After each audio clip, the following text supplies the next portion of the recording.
Price the Lord. ஆண்டவராகிய இயேசு கிறிஸ்துவின் நாமத்திலே உங்களை அன்போடு வாழ்த்துகிறேன். மீண்டும் ஒரு ஆசீர்வாதமான நாளுக்குள்ளே கர்த்தர் நம்மை கொண்டு வந்திருக்கிறார். இந்த நாள் நமக்கு ஒரு ஆசீர்வாதத்தினாலாய் அமையட்டும் என்று நாங்கள் நீங்கள் வாழ்த்தி ஆமென். ஸ்தோத்திரம். யாத்ராகமம் 3ஆம் அதிகாரம் 21ஆம் வசனத்துக்கு நேராய் நம்முடைய கவனத்தை கொண்டு வருவோம். அப்பொழுது இந்த ஜனங்களுக்கு எகிப்தியரின் கண்களில் தயவு கிடைக்க பண்ணுவேன், நீங்கள் போகும்போது வெறுமையாய் போவதில்லை. ஆண்டவர் மோசேயை பார்த்து எகிப்தின் அடிமைத்தனத்திலிருந்து இஸ்ரவேல் ஜனங்களை விடுதலையாக்கும்படி ஆண்டவர் அழைத்து கொண்டு வருகிறார். மோசேயோடு கூட கர்த்தர் பேசுறார். பேசி இந்த ஜனங்களை நான் விடுதலையாக்க போறேன், இந்த ஜனங்கள் எனக்கு ஆராதனை செய்ய போறாங்க. ஆனா எகிப்தின் அடிமைத்தனத்திலே வாழ்ந்து கொண்டிருக்கிற நீங்கள் அவ்வளவு சீக்கிரம் எகிப்திலிருந்து வெளியேறுவதற்கு பார்வோன் உங்களை விடமாட்டான். பார்வோனுடைய இருதயம் கடினப்படும்.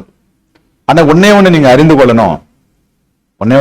கொள்ளணும், என்னுடைய கண்களிலும் உங்களுக்கு கிருபை கிடைக்கிறது போல எகிப்தியரின் கண்களிலும் ஒரு நாள் உங்களுக்கு கிருபை கிடைக்கும். நீங்க அப்படி ஒரு கிருபை எகிப்தியரின் கண்களில் கிடைக்கும் போது நீங்க வெறுமையாய் நீங்க போக மாட்டீங்க. ஆண்டவர் சொல்றார், நீங்க வெறுமையா போக மாட்டீங்க.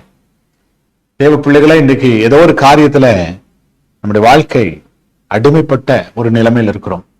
ஏதோ ஒரு சத்ரு, ஏதோ ஒரு காரியம் நம்முடைய ஆசீர்வாதங்களை, நம்முடைய முன்னேற்றத்தை, நம்முடைய உயர்வை, நம்முடைய வாழ்க்கையில நாம் அனுபவிக்க வேண்டிய சுகத்தை, நம் வாழ்க்கையில அனுபவிக்க வேண்டிய ஒரு நல்ல காரியத்தை, ஏதோ ஒரு காரியம் எகிப்து போல நம்மை அழுத்தி கொண்டிருக்கிறது, நம்மை கட்டி வைத்திருக்கிறது.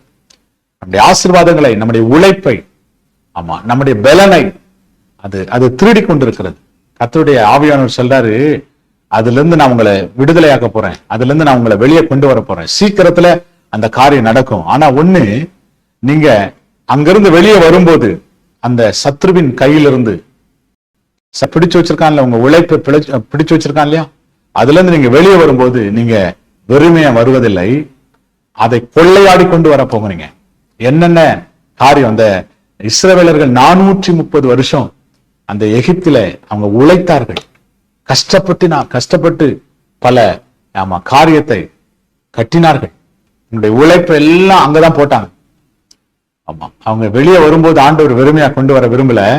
அவங்க உழைத்த அந்த உழைப்புக்கேற்ற பிரதிபலனை கொடுத்து ஆண்டவர் வெளியே கொண்டு வருவேன்னு சொல்றார். ஆகவே நீங்க கவலைப்படாதீங்க. இன்னைக்கு கஷ்டப்பட்டு உழைத்து கொண்டிருக்கிறீங்க, உழைப்பெல்லாம் அதுல போடுறீங்க.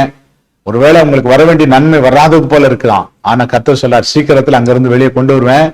ஆனா கொண்டு வரும்போது நீங்க சும்மா வருவதில்லை, உங்க உழைப்புக்கு ஏற்ற, நீங்க உழைச்சிங்க இல்லையா, நீங்க பிரயாசப்பட்டீங்களே, நீங்க கஷ்டப்பட்டீங்களே, நீங்க கண்ணீர் வடிச்சீங்க இல்லையா, அதற்கேற்ற பிரதிபலனை கொடுத்து நான் உங்களை ஆசீர்வதிப்பேன்னு கர்த்தர் சொல்றார்.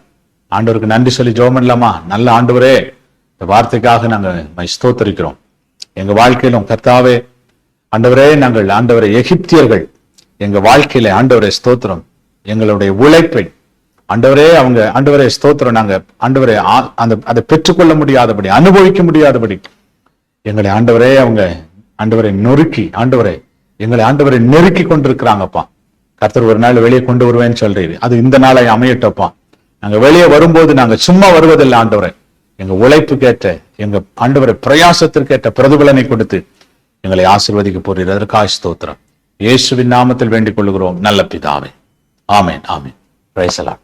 God bless you. கர்த்தர் உங்களை ஆசீர்வதிப்பார். ஆமென்.